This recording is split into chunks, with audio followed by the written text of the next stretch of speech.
Good evening, ladies and gentlemen. Welcome to today's edition of HR Mentorship Learning Series. The title for today is Giving Your Business a Competitive Edge in a VUCA Environment, the NECA Factor. Giving your business a competitive edge in a VUCA environment, the NECA Factor. Our facilitator for today is Mr. Wale Smart. I would just like to read a little about his background and profile for the benefit of some of us who may not know him. Apart from the fact that he is the current Director General of NECA, okay, which means Nigerian Employers Consultative Association, Mr. Wale Smart is a member of the Chartered Institute of Personnel Management. He's also an organizational development consultant, a labor and industrial relations expert, and he also has expertise in multi-stakeholder management. He has spent about 12 years in NECA. I hope he will tell us the secrets of that is longevity, especially for the benefit of the millennials and Generation Z in the house. Prior to now, which is 13 years ago, Mr. Wale Smart was the head of Human Resources and Admin, an Africa Global Group. He was also an HR consultant and analyst at Lekki Worldwide Investment Limited. He's well read. He has a Bachelor's of Science in Industrial Relations and Personnel Management. He also has a master's degree in Industrial Relations and Personnel Management, both from the prestigious Lagoon Front University of Lagos. He's currently a doctoral student from the same institution. I would like you to know that Mr. Wale Smart is a mentor with the Tony Elumelu Foundation, a mentor with the YF Network, and is also a trainer, capacity development with the Redeemed Christian Church of God. I could go on and on, but because of time, I would like to hand over the virtual lecture to Mr. Wale Smart, as he will be leading us in this highly educative session, giving your business a competitive edge in a VUCA environment, the NECA Factor. You are welcome, sir. Thank you for obliging us. Thank you. Good evening, sir, and good evening, colleagues on the call. Before I proceed, I don't know, how long do we have? How short is the time? We should be over, it should be over not later than 9 p.m. maximum. Okay, thank you very much, because I'm caught on the road. So nice to be here again, and thank you for the invite, and also to commend the good work that you are doing. I think it's an assignment for now. You know, many people needing information, many people needing guidance, many businesses, as we have seen, actually grouping in the dark, and progressively we have seen the importance of information and how information can either mar a business or make a business. So fundamentally, information is the current currency, and the conversation we'll be sharing this evening also will border on information, basically, because that can be the defining factor for a business in the current environment that we operate in. And also that can be the competitive advantage that a business will have, strictly from the context of sustainability, not competitiveness now. Because the challenge for most businesses in Nigeria and in Africa, West African sub-region, it's not about being competitive. You know, nobody is so crazy about being competitive now. I think the first thing everybody is trying to grapple with is sustainability.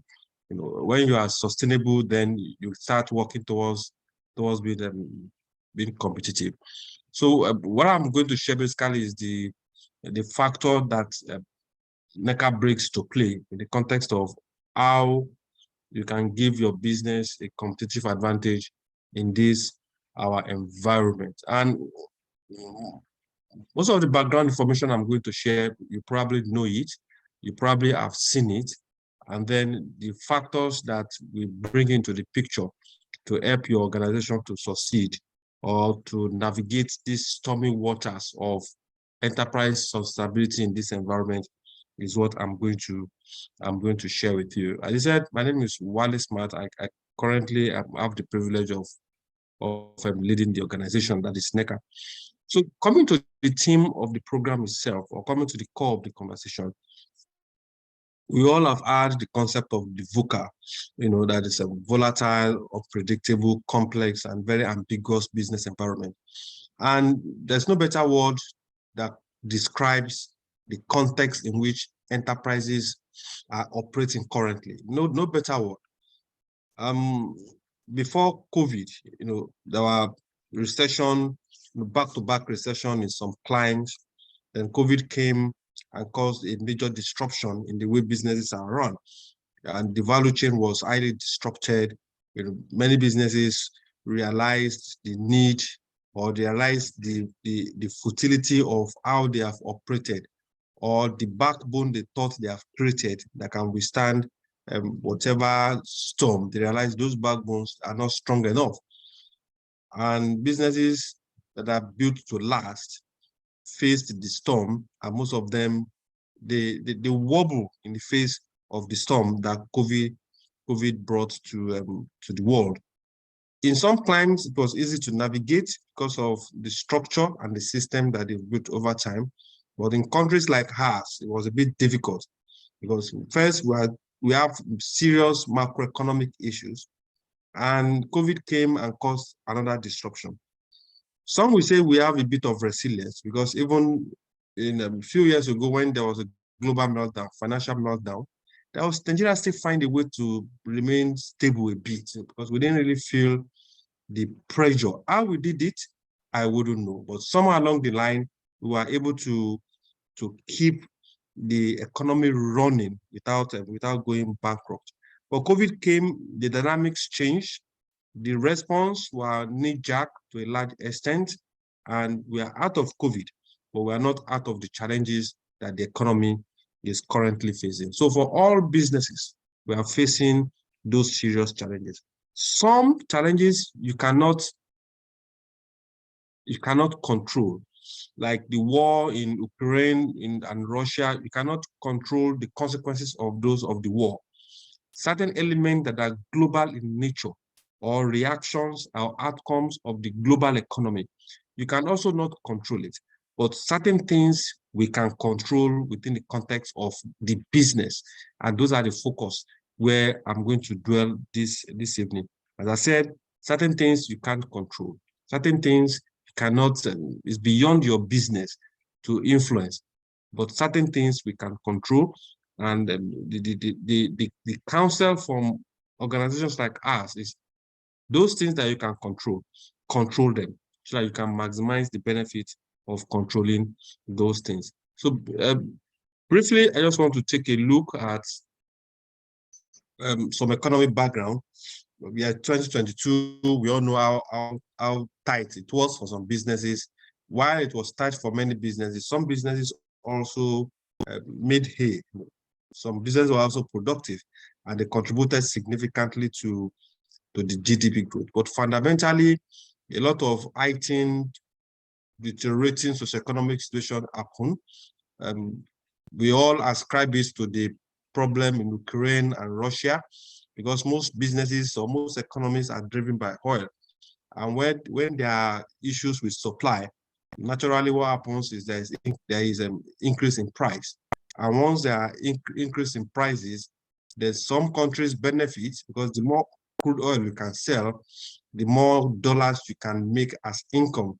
But for countries like ours, where we have the crude, we have the potential to sell the crude, and we have about 1.8 million barrels per day that has been allocated to us by OPEC.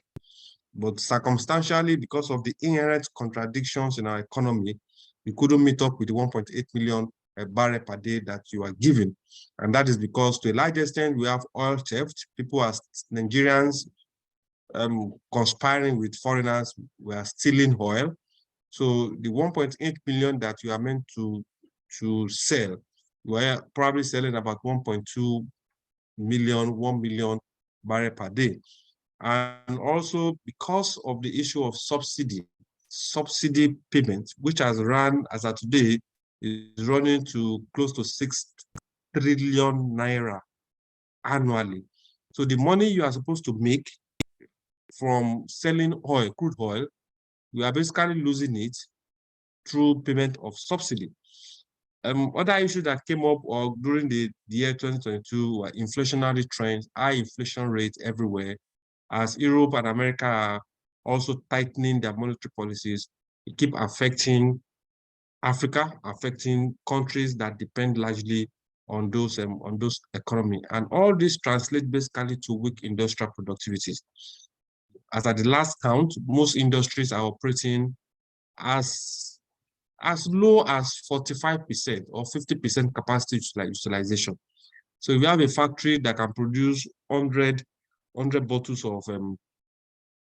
of drinks per day, whereas most of those factories that are operating are probably producing 45 bottles per day in that context.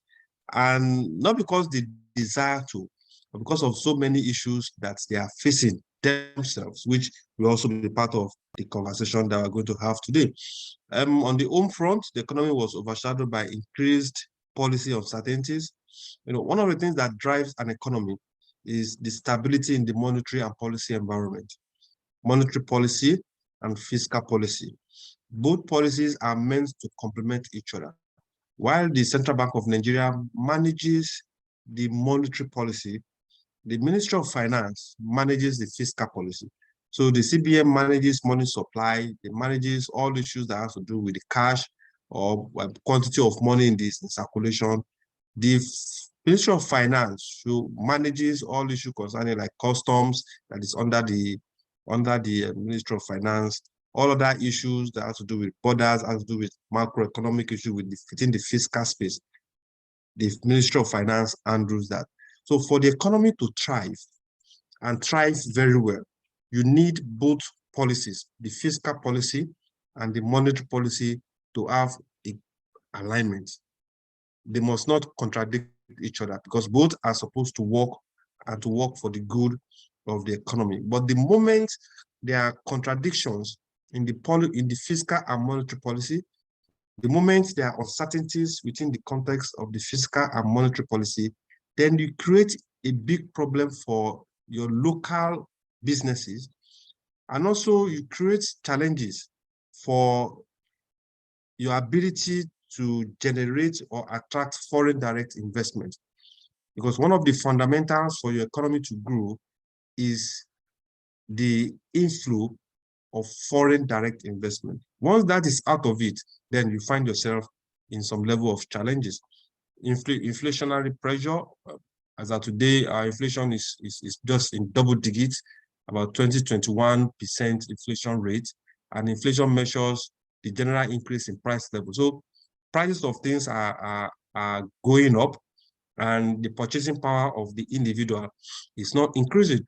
So once price is going up and the purchasing power of the individual is not going up commensurately, then you have reduced the capacity of the individual to purchase, to buy. And if the individual capacity is reduced, that means it cannot patronize the business. So the businesses can produce, but they will have problem with off-takers because the capability of the individual, of the masses to buy, has also been reduced, which creates problems across board. Then exchange rate fluctuation, as of today, the dollar is about 400 to 500 naira at the official rate. But at the black market, you have dollar selling for 700 plus. Now, the CBN has come up with some policies to help the naira to stabilize. Like if you pass your dollar through the official market or through the banks, they give you, is it 6 naira per dollar as commission or as motivation for you to bring it. But come to think of it, if I have $1, why will I take it to the bank where I will sell it for, let's say worst case, 500 naira? and they give me six naira as motivation. Why will I do that when I can go across the road and sell the same dollar for 700 naira? Even angels will be tempted, in such scenario.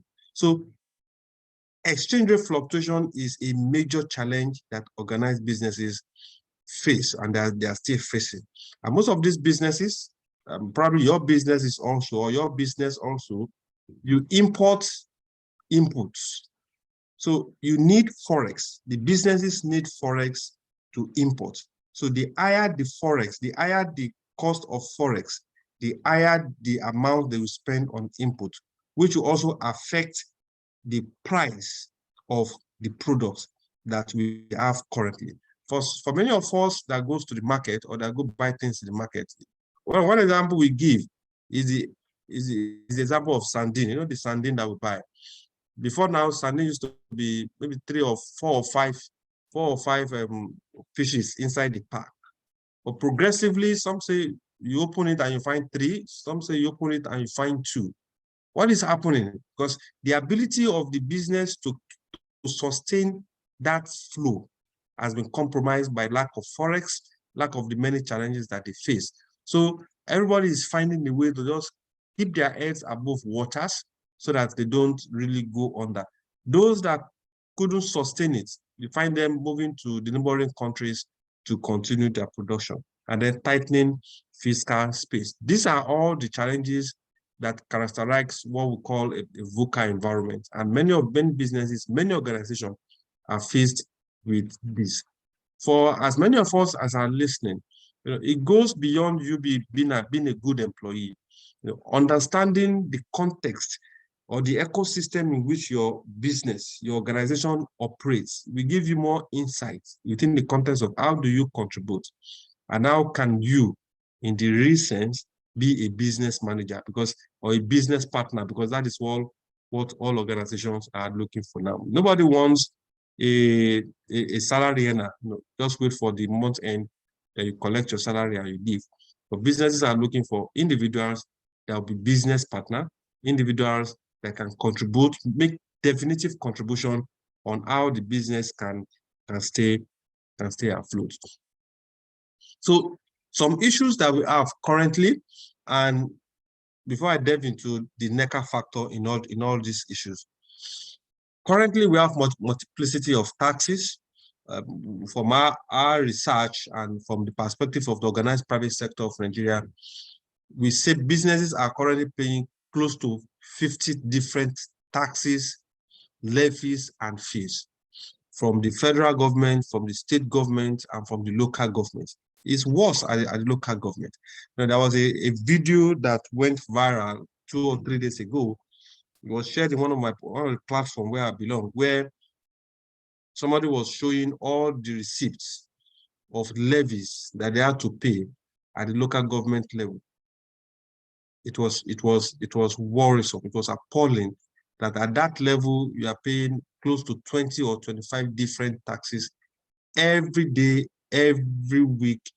The same business are faced with that. So there are multiplicity of taxes. We have argued that there should be an harmonization of the taxes so that businesses know exactly what they are meant to pay. Other challenge that you have is challenge of Forex that I have mentioned. The cost of Forex continue to increase, which also creates problem for the businesses. Now we have the issue of regulation, we have the issue of standard, issues of compliance, issue of laws, which organizations are facing, and they are facing seriously. All these contribute to making the business environment vicarious, if you permit me to use that word. It makes the ability of a business to be sustainable. It compromises it, and it compromises it. Now, I will go to what the role that NECA plays in all these issues and the NECA factor in making your business to be sustainable. Not only sustainable, but long-term competitiveness is part of the things that we are gunning for. So what is basically is NECA? Who exactly are we? What do we do and how can we make, and how can we be a factor in the sustainability of your business? You know, NECA is called the umbrella organization of all employers in the organized private sector of Nigeria. And it's called Nigeria Employers Consultative Association. Globally, we have organizations like HAS. In Ghana, you have Ghana Employers Association. In Kenya, you have Federation of Kenya Employers. In Tanzania, you have Tanzania Employers Federation. Same way it is in Africa, same way you have them in Europe. And this is the primary function of these PMOs, I call them business membership organizations. The primary function is to protect the interests of organized businesses and also to influence socio-economic policies of government to be favorable within the context of private sector. And NECA has been in existence for over 6 years. It was formed in 1957 to provide a forum for government to interact with the private sector. Before independence, all you have are the UACs, the Unilevers, and if government wants to interact with them, speak to UAC, to speak to Unilever on behalf of all employers. So in 1957, there was need to have a formal structure where government can speak to employers. So NECA was created at that point. It was the creation was facilitated by government, but it's not a government parastatal. It's a strict private sector organization that caters for the interest of organized businesses. It's not a trade union, but it's a dynamic and highly respected professional body registered under HAMA. Now, NECA is identified and recognized as the employer's representative for Nigeria. At the International Labour Organization, many of us, you should know that, at the ILO, each country have 2 representatives. The first one is the employer's representative. The second representative of the country at the ILO is the union representative. So for Nigeria, NECA represents Nigeria at the ILO as the voice of business. Then for the union, you have the NLC being the most representative organ of organization of workers. So NECA represents the employers, NLC represents the union, while the Federal Ministry of Labor represents the government at the ILO. Then at the IOE, that's the International Organization of Employers, NECA also represents the interests of Nigerian employers at that body. BA is Business Africa, that's the entire body for businesses in Africa, and Federation of West African Employers is for West Africa. And then NECA, we have over 4,500 direct and indirect members, and is poised, or it prides itself at the voice of business in Nigeria. So if you take the first 10 brands of businesses, you count the first 10 brands that you can think of instinctively, I can assure you, most of them will be part of the NECA family. Then you wonder what's the benefit of all these affiliations, ILO, IOE, what are they bringing to the table for NECA and for Nigerian employers? When we had COVID was novel, was a new pandemic. So the response of government, Nigerian government especially, was a bit knee-jerk.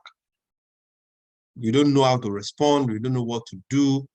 But somewhere along the line, because of NECA's affiliation to the ILO and the IOE, we were able to leverage on the international data that we have of what the government of Ukraine was doing, of what the government of Germany was doing, what the government of Kenya was doing to support businesses and also to stabilize the economy or to stabilize the effect of the disruption.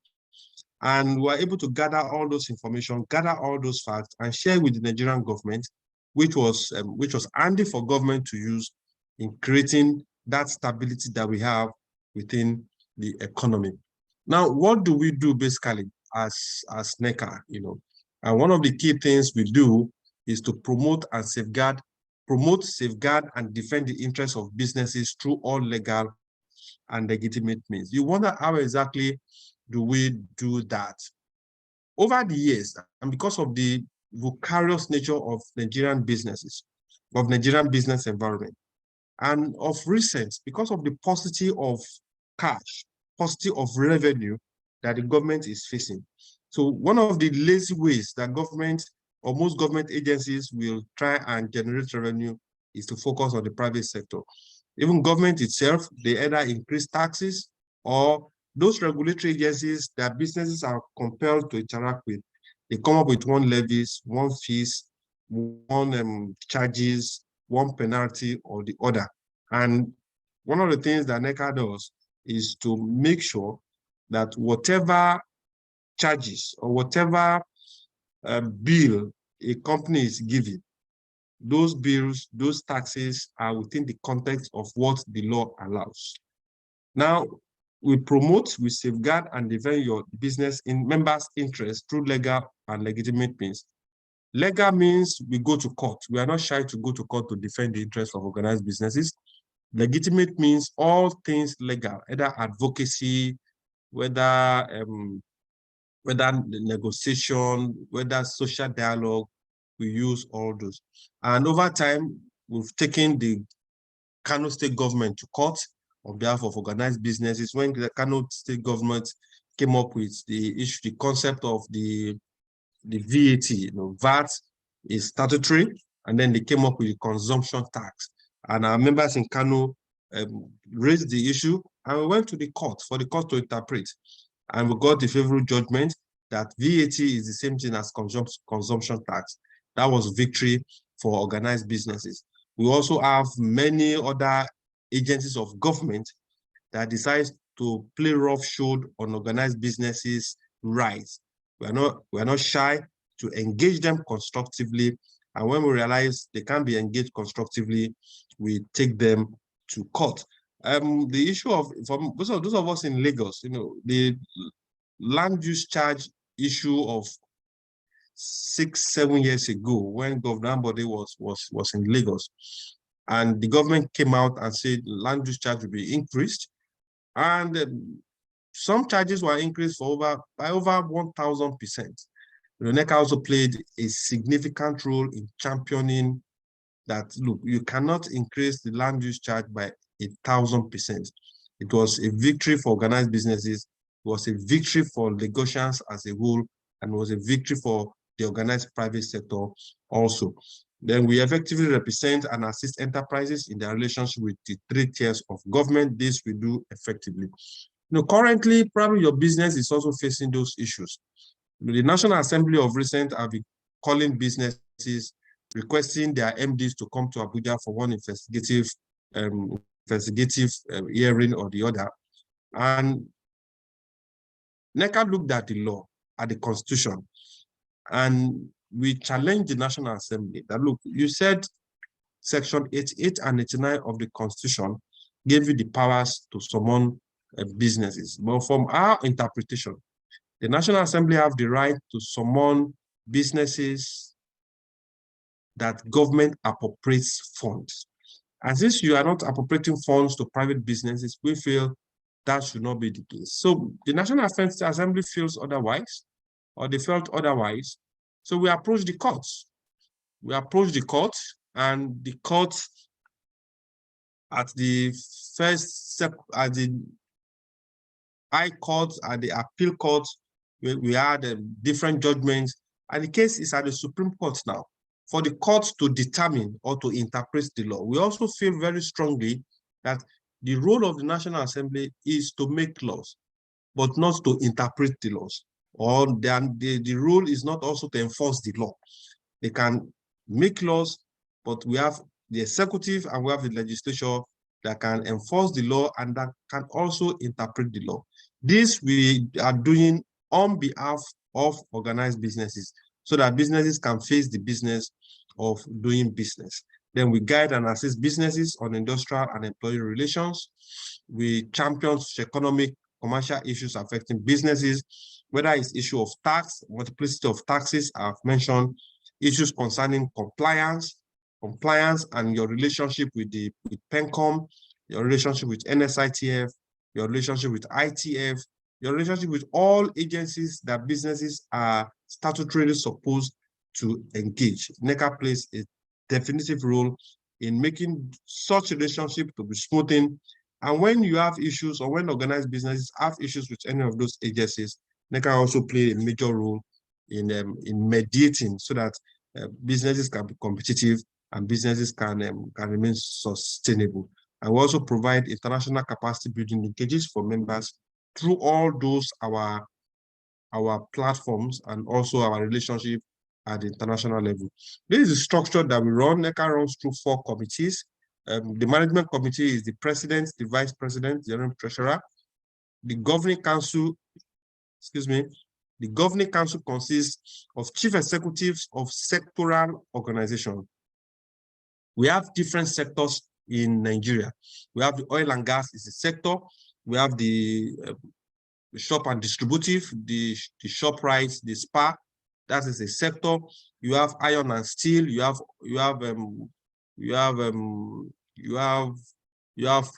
metal products. You have precision electrical. So many sectors that you have in the economy, and each of those sectors have representatives at the governing council of NECA. Then we run with the Committee of Human Resources and Learning Experts.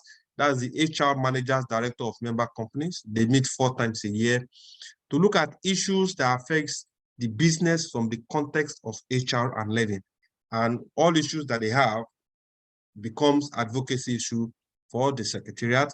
Committee of Finance, they look at all issues concerning finance, concerning tax that affects businesses, and they become advocacy issues for the organization.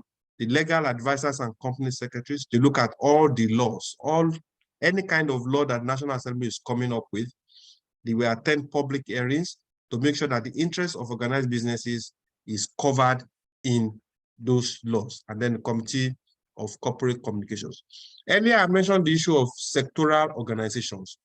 Now, these are all the sectors that are affiliates of NECA. You have the Association of Food, Beverages, and Tobacco Employers. They are an affiliate of NECA. You have Association of Automobile, Chemical and Non-Metallic, Federation of Construction Industry, Hotel and Personal Services, Human Capital, Steve Doring, National Textile, Paper and Paperboard, Petroleum and Natural Gas Employers, Shipping, National Association of Scrap and Waste Dealers, National Insurance Commission is also a member of NECA, Pest Control Association of Nigeria. So all these are affiliates organizations. They are also employers federation of their own, but they leverage on the strength of NECA and the strength of NECA's advocacy to promote and also bring to the fore the challenges that organized businesses are facing. So as I wind down my presentation, these are some of our recent milestones, which I think very interesting, just a bit of them, just for this purpose. Now, a few years ago, about 4 years ago, we all know the Consumer Protection Council was an agency of government that's meant to protect consumers from excesses of employers or excesses of other businesses. Now, when the CPC was about to be scrapped, a new organization was meant to take over the CPC, and that's Federal Anti-Competition and Consumer Protection Commission. And then in the bill, there was a provision that organized businesses are to pay 0.5% after-tax profit to fund the commission. Now, whatever business you run, at the end of the year, you'll be expected to pay 0.5% after-tax, profit after tax, to fund that commission.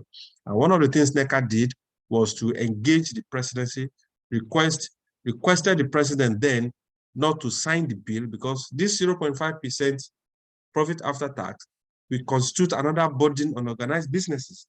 And the president assented to NECA's request and forwarded the bill back to the National Assembly, and the 0.5% tax was removed.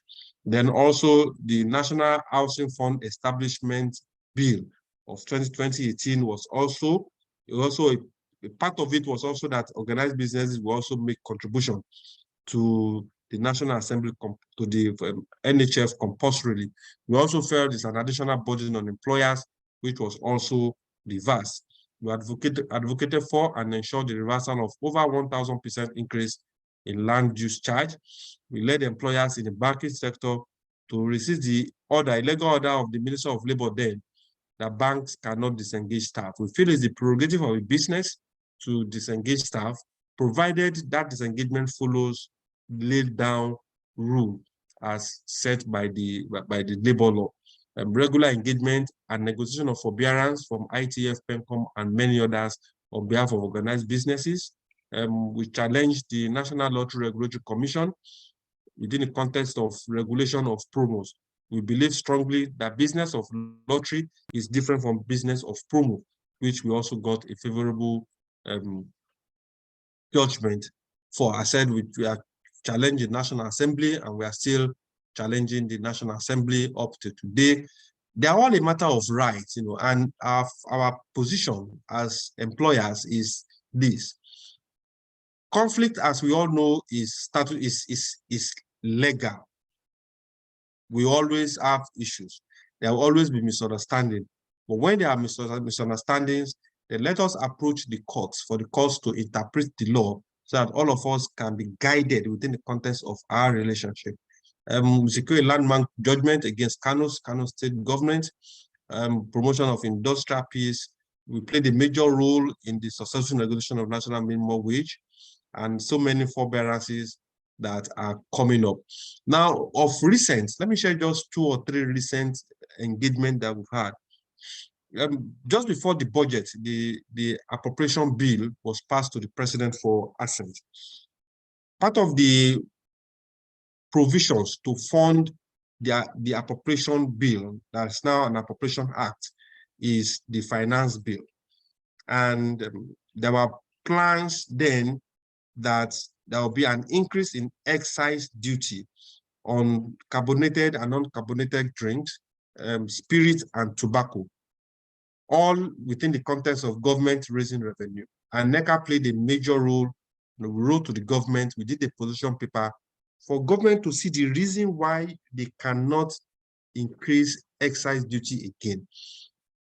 The last increase of excise duty on those products is less than a year. And within a year, you want to increase tax again in certain products. And once you increase those taxes, the person that will suffer on the long run is the average Nigerian. Because if you increase the taxes, the businesses will naturally pass those taxes to the consumer. So that was one major intervention that we did that we are also very proud of. Also, there's a new tax that was also proposed, the NYSC levy. Businesses are also to pay another 1% to fund the NYSC Trust Fund, as they call it then. We also written to the president that look, another 1% is a burden on organized businesses. Now, you're already paying 1% to ITF, which naturally businesses are expected to get at least 50% fund. You are paying 1% of payroll to NSITF. Businesses are paying about 10% to PENCOM as part of our contribution, and the other levies that were mentioned. And currently at National Assembly, at the National Assembly, there are about 8 different bills, about 6 to 8 different bills still pending. And those 6 to 8 bills, they also have provisions, either 1%, whether 0.5%, that businesses will have to contribute to whatever. So the critical role that NECA plays is to look at those laws and point to government and look, you cannot increase tax. Increasing tax will further incapacitate businesses. If policies are not right, because the system is driven by policies, if the monetary policy is not right, NECA takes up that role of the conscience of organized businesses and not only points to government that, look, this policy is not right, but we also make policy recommendations to government to say, look, these are options that we are proposing to government so that the policy that are not working that government has come up with, these are options that we can try that can make the business environment much more friendly. And the more the business community thrives, the more they can contribute to the issue of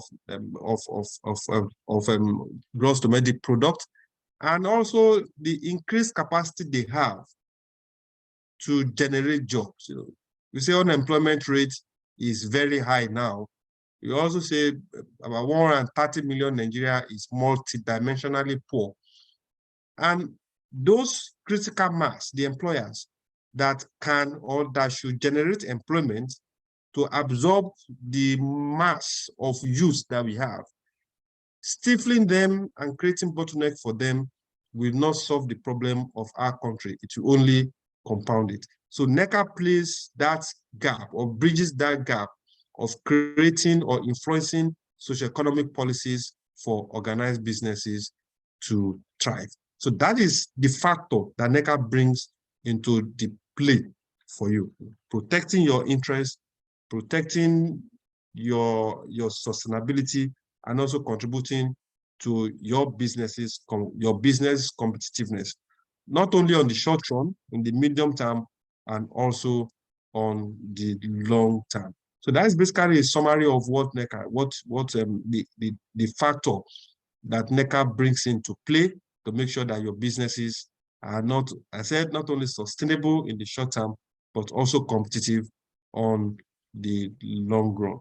So that will be the brief I will have. I will take questions and I will take contributions per adventure there are any.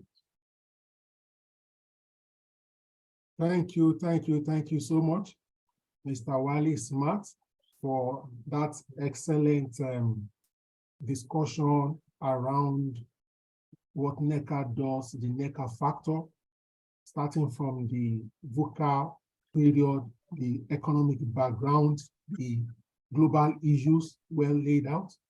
I must confirm and confess that NECA is indeed truly inspirational with respect to championing the issues of organized private sector.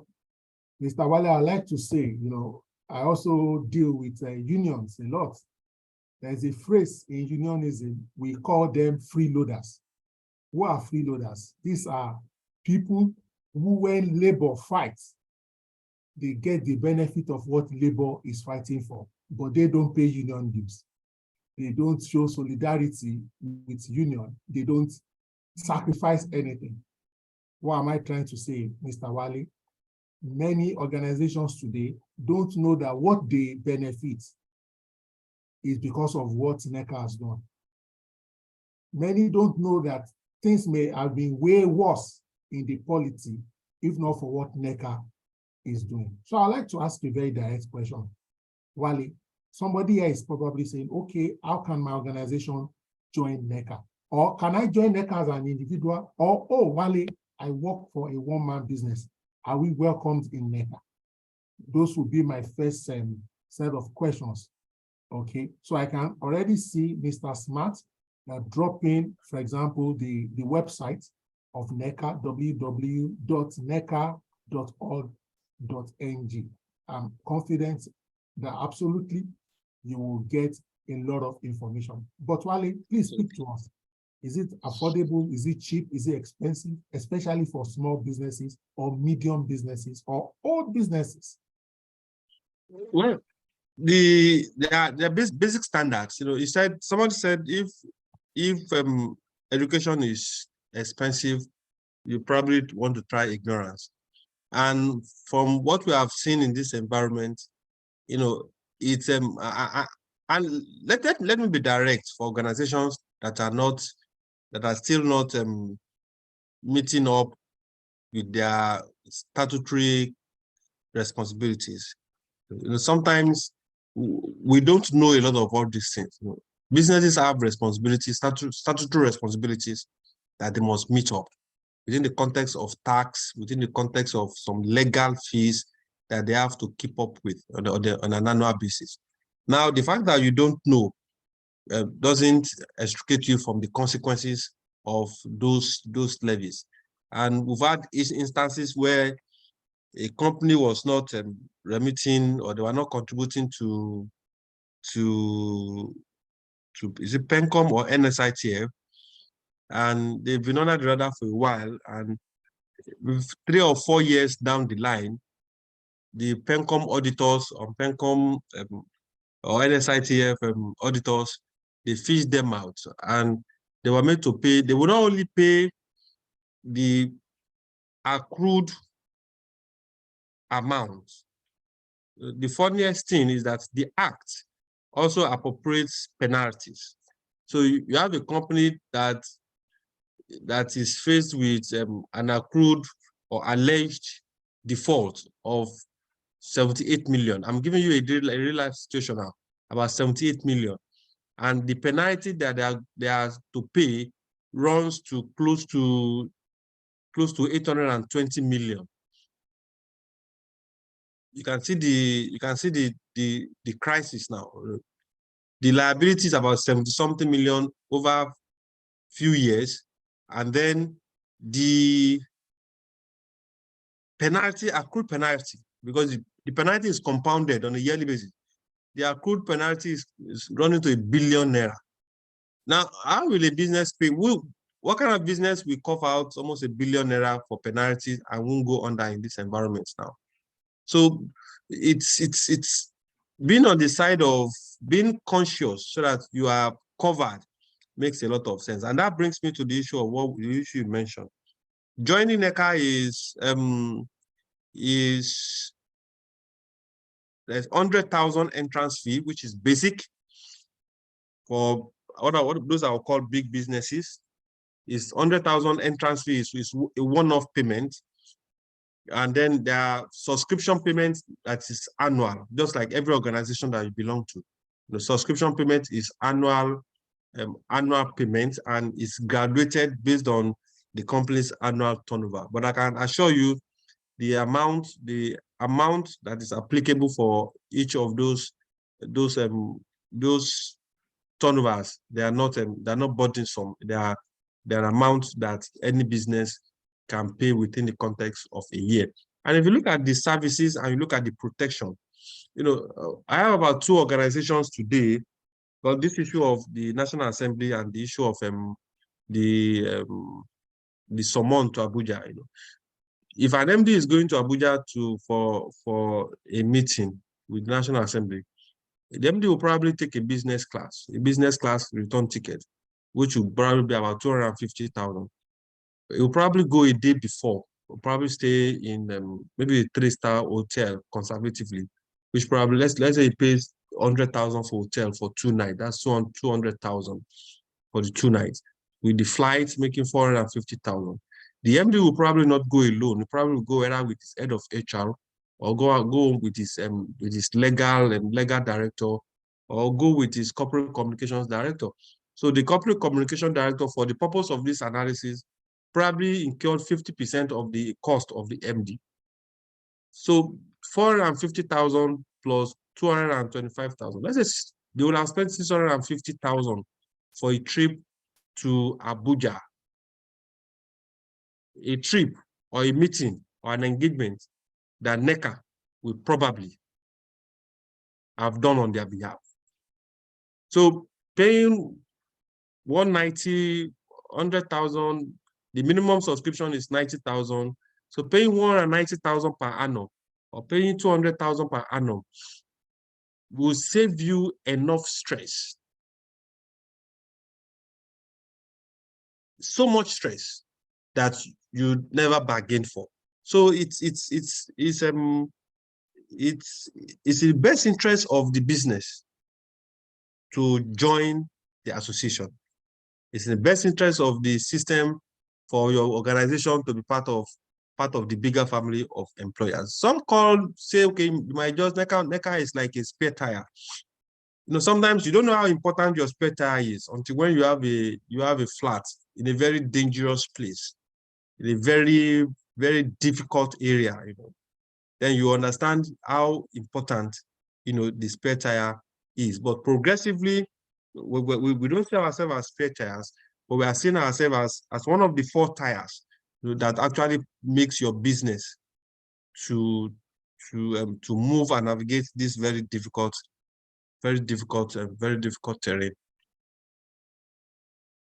Thank you so much for that eloquent response. We have a feedback here from Mr. or Mrs. Oluwarinde, and the person says NECA really supported companies during the COVID lockdown to ensure smooth distribution of member company products. Thanks, Wale, for the great partnership there. Do you want to say something around this? Yes. Thank you, madam. I think it was, as I said, the COVID was a novel pandemic for everybody. And we are proud to say that NECA played a very fundamental role in resolving most of those quagmire. The issue of partial lockdown, because there was total lockdown. You know, the issue of let the lockdown be partial was driven fundamentally by NECA. The issue of let's allow some businesses to move around, the logistic businesses. Then when we realize if you lock down the whole environment, then you are going to create another problem within the context of sustainability, because all the businesses that were into food and beverages, if they lock down, then how are we going to solve the issue of hunger, which is fundamental? So we had to come up with a strategy to ease lockdown, allow some businesses that are driven principally by logistics to also allow movement around the cities so that businesses can remain sustainable. So NECA played a major role in that, and we have continued playing such role as the economic continue, as it were. Somebody posted a comment on the issue of MAN and NECA, that what is the role of MAN? I mean, MAN, that's Manufacturers Association of Nigeria, and then NECA. I think I saw something like that. Yes, please. You may speak to it, sir. You know, MAN is a member of the organized private sector, and as the name connotes, they are Manufacturers Association of Nigeria. But NECA is, with all modesty, bigger in context, because NECA represents all employers, whether you are manufacturing. You know, if you check my slide, can I go back to the slide? I listed all these sectoral employers that NECA represents. These are some of them, actually more than this. So NECA represents all employers in Nigeria, whether you are in manufacturing, whether you are in services, whether you are in oil and gas, whether you are in banking, you are in insurance, whatever sector you play in, NECA represents your interests. And our mandate is also to protect to backstop your business on all issues. It will also interest you that the labor law that is being currently reviewed, NECA is also the face of organized businesses, playing the role of the guardian and protector of business interests within the context of the new labor law that is about to come out. Hopefully, if not in the 9th Assembly, probably the 10th Assembly will pass the law to the government, to the president for his assent. So that is the role that NECA is playing, a more fundamental and a more expansive role within the context of engagement with organized businesses. Okay, thank you so much, sir. Where are you located? Do you have presence nationwide, or are you just in Lagos? I'm asking for somebody here. NECA, we have the headquarters in Lagos at Alausa, Akin Balogun Street or Way in Alausa. That's NECA house, just adjacent Femi Kuti Shrine. That is where, or beside Ganifawemi Library. Yes, that is where the head office is. Then we have geographical offices. We have an office in Port Harcourt. Port Harcourt takes care of the south-south businesses. We have an office in Enugu that takes care of the businesses, our members in the southeast. We have the Abuja corporate office that takes care of all businesses and members in the north. We have a platform in Kano. Kano is also a budding business environment. We have a platform in Kano. We have a platform in Ibadan that also coordinates part of the Southwest. So wherever you are, you can be rest assured that you are protected.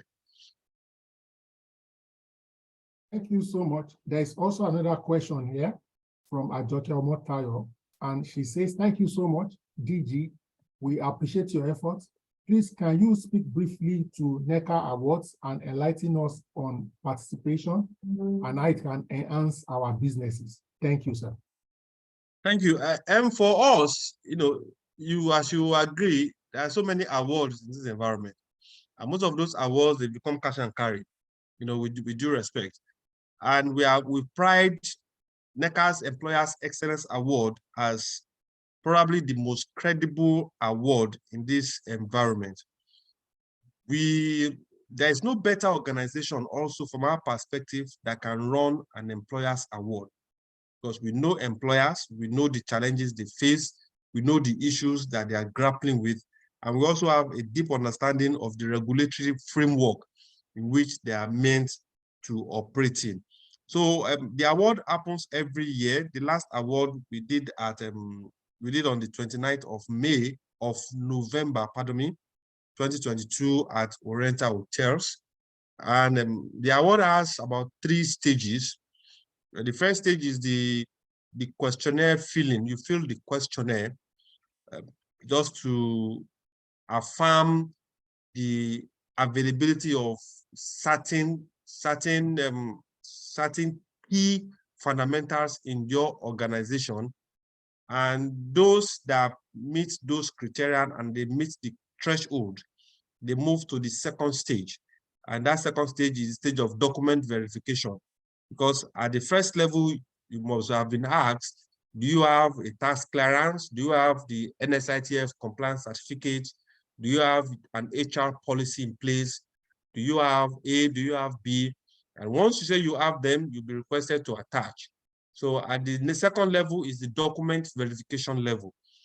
And then those that meet the document verification level, the top 3 in the document verification level, we go to the third stage, which is actually the compliance level, where the compliance level is checked to see those that if the company is actually meeting compliance to certain statutory requirements. And from there, the jury will determine the first, second, third. And then once the jury have decided, then the jury will present their findings, their decisions to another panel of judges that will either affirm that yes, the jury have followed the old process, or if the judges have queries or they have issues they have other information that the jury doesn't have, then they can raise query and say this organization cannot be this organization cannot be that. So it's a rigorous process. It's a very rigorous process that businesses will have to face to actually come out clean, to say, yes, we have substantially met the criteria that we can now be called a responsible enterprise or a responsible organization, as it were. The long-term goal or the idea basically is not about the winning, but to let organizations see the gaps within their system, and definitively create structures that can help them to bridge the gap within the context of compliance, gap within the context of policy availability of policy, and gap also within the context of implementation of those policies. So that is the brief for the award. The next award will be coming up also in November 2023 by God's grace, and we'll let all businesses know when the call for nomination when it starts effectively by God's grace. Just a quick one, Wale, with respect to the awards. Can a non-member organization participate? The award is for all businesses in Nigeria. It's not just for Nigerian, not for NECA members. It's Nigeria. Whether you are a member now, if you are not a member now, you are a potential member. You are a potential member, and we believe one day, as they say, the chicken will always come home to roost. If the regulatory authorities if they didn't stumble on your record now, as long as you are registered, there's a potential that they will stumble on your records. And once they stumble on your records, there is a likelihood that you'll be pressured. And once you are pressured, you will need an organization that can help you to navigate that path, which of course NECA will be willing to do. So why wait till you are pressured before you start doing the needful? That's basically the catch for us. Well, fantastic. A question here from Rita says, thank you so much for the insights. Can a company with less than 10-man team or 10 employees register? Do you have parameters such as turnover, size of employee, and so on and so forth? Once you have a minimum of five staff, you can join. Now, what we started late last year is to also create a platform for SMEs. A platform from SMEs where we can also provide specific services to those SMEs.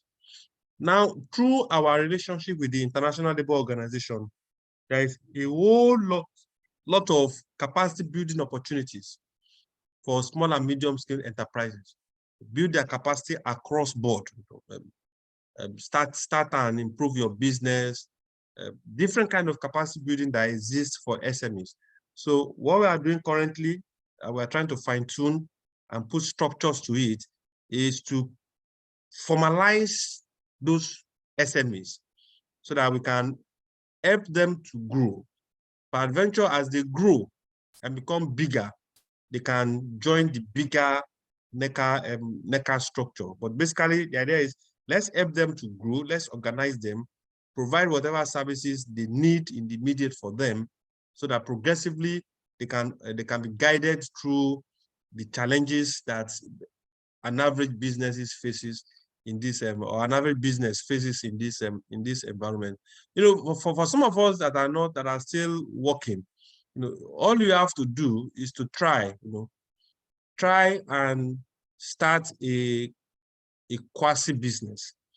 Your saving grace is not to have an office. The moment you put a signboard, it's either you don't have an office, or when you have an office, you don't have a signboard. The moment you have an office and you put a signboard that this is an office, I can tell you, the way the local government guys will swarm on your business, the way the state authorities, different agencies will swarm on that business to collect one tax, one levy or the other. It can be frustrating and appalling, how these things work. But you need somebody to guide you through those processes, somebody to insist that, look, you are not supposed to tax this business for this, you are not supposed to tax this business for that. But because of the level of the ignorance in the environment, most of those agencies, they go away with many of those, in fact, they go away with blue model, like blue model as they call it, and businesses are consistently falling prey, paying bills that they're not supposed to pay. And once you pay once, there's a tendency that you will pay again, which becomes a pattern for them, really. Okay, we have just 2 more questions to go. The second to the last question, sir. Olatayo here says, good evening, DG. Can NECA carry out due diligence services on behalf of investors or investment companies?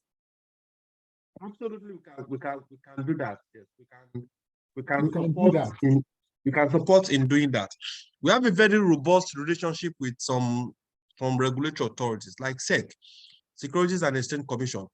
We have a very strong partnership with SEC that has led to the birthing of what we call Security Issuers Forum, a forum that that brings NECA and SEC together, all with the aim of deepening engagement in the capital market, making sure that investment opportunities are real, they are genuine, and they can be verified by any intending investor within the context of coming to Nigeria. So it's a service that we can do. We've done a bit, but a service that we can do all for the benefit of the country. The more direct foreign investment that we have, the better for this economy, basically, as it were.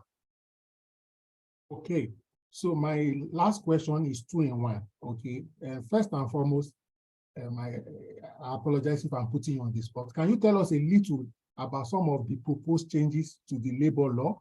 And secondly, and finally, can you also tell us about NECA's forthcoming program, the one around the justice, judiciary? I believe it should be of interest to people on this call. You can tell us about it, if you don't mind, sir. The one for the labor law, I think it would be the labor law is going to be interesting. So many provisions, so many fundamental provisions, so many issues. I'll just mention 2, then the rest, we'll take it off the call. Now, all of us are employees now. All of us are workers now. There is a dichotomy. The previous labor law is fundamentally, is focused basically on the junior workers. It doesn't really apply to top level. So it's more of a law that is focused, whose implementation or is geared towards protecting the junior workers, as it were. But the new labor law, all of us are workers. Whether you are MD, whether you are the cleaner, we're all workers, as it were. Another fundamental change is the context of the issuance of employment letter. Before, the law says after 3 months you must issue employment letter to an employee, and over time it has been discovered that some unscrupulous employers, because they want to keep some employees perpetually casual, they employ them. So once it's 2 months and 3 weeks, they disengage them and re-employ again. But now the new law is saying it's going to be 1 month. After a month, you must staff the employees. So those amongst others.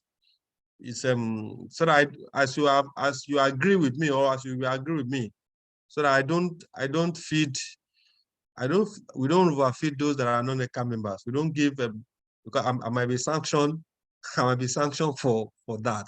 But the labor law is something that all practitioners must know. We don't have to be lawyers. We don't have to be lawyers, but we must have a working understanding of the labor law.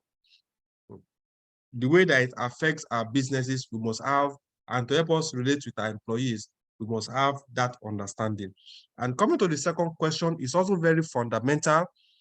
We call it labor adjudication in Nigeria, the future, the present, and today. Is going to hold on the 1st of February at NECA House, Alausa Ikeja. If you check now, the pattern of conflict, which is probably an outcome of the business environment. Business environment is a bit VUCA, as we say. And when businesses are faced with serious challenges, one of the options they will exercise is letting employee go. And I'm sorry to say, you have many HR practitioners, you have many line managers that just interpret the law within the context of a layman's understanding. So they disengage employees arbitrarily. Such employees go to the National Industrial Court of Nigeria, and they get very sumptuous relief. Also, most organizations, because you want to prosecute the case at the National Industrial Court, now you go ahead, you contracted a normal lawyer, quote and unquote, you contracted a litigant or a solicitor that doesn't understand the labor law. So the lawyer go to the court and he start pleading what is not applicable in the National Industrial Court. So it's a big challenge that we have seen and that we have noticed. And magnanimously, we engaged the president of the Industrial Court, who also realized that, look, there is this big problem in the context of labor adjudication, employer and employee, and even within the judiciary, with the understanding of the law also create problem for them, because the judges at the appeal court that sometimes sit on the appeal of cases coming from the National Industrial Court, most of them are also not labor educated.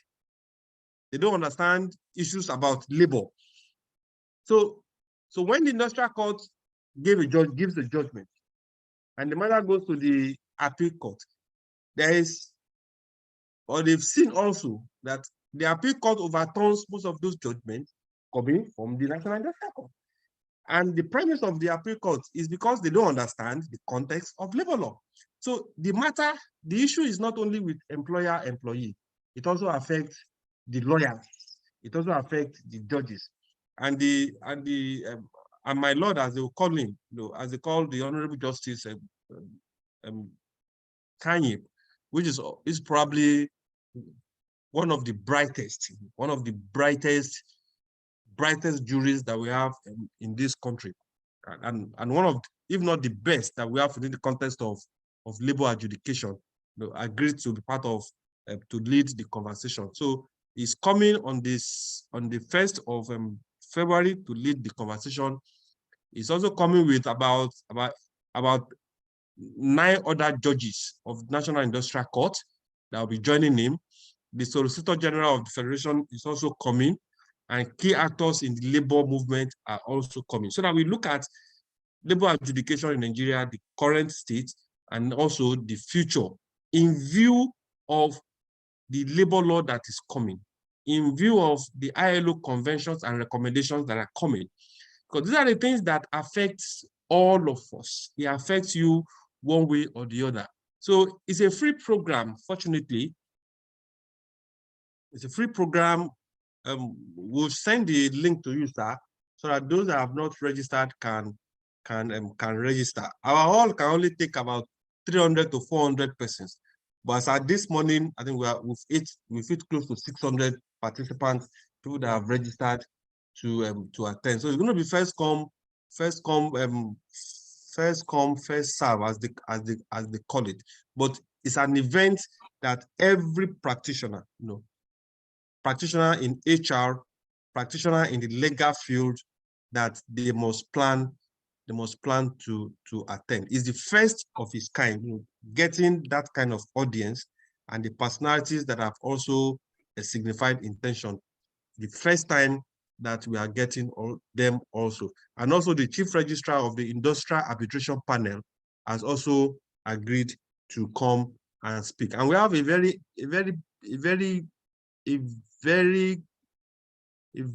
deep, within the context of knowledge, panel of discussants. Kumbi Adeoti, the HR of Leadway, HR Director Leadway Assurance, is part of the panelists. We have Dr. Brown Ogbefun. Dr. Brown used to be the president of Pengasan. That he was previously HR of NMPC, then president of Pengasan is part of it.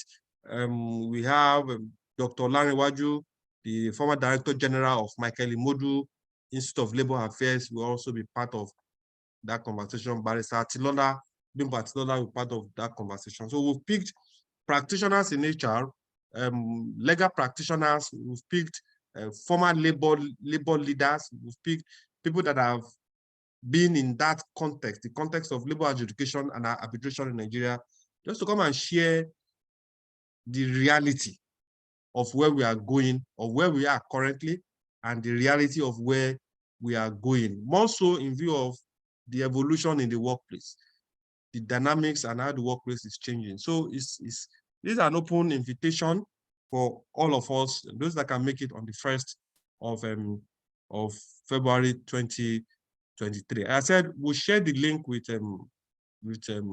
Yamin so that he can share the link with all of us. And we also appreciate if you help us to share the flyer, help us to share the link so that we can all maximize the opportunity that we are going to provide.